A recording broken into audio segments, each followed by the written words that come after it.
On October 8, Russia's newest T-14 Armata tank was spotted in Lugansk. A source claims the tank was located near the village of Midginskaya. To his report, the source attached a photo of the T-14. However, there is no way to prove that the photo is from Luhansk and not from some Russian training ground.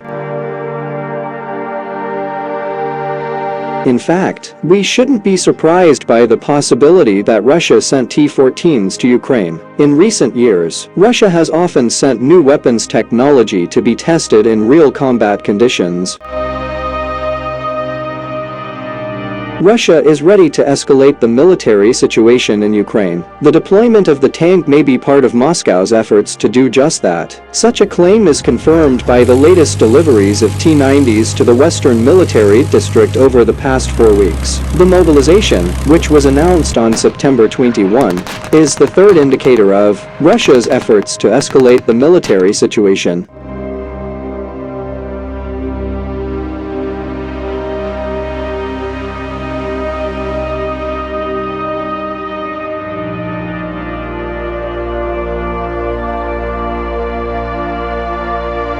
The T-14 in Ukraine can be used as a command tank for the other Russian tanks. In fact, this is one of the functional characteristics of the tank. Last year, Moscow announced the serial production of the tank. However, there is no information on how many tanks have been built to date. Some claim 10 units, others less 8. Russia claims that the T-14 can withstand an attack by the American Javelin anti-tank missile. This is thanks to 900mm armor, Malachit reactive armor, and an Afghanet active protection system. The crew of the T-14 is also protected, Moscow claims, because it is located in a separate structure of the capsule tank.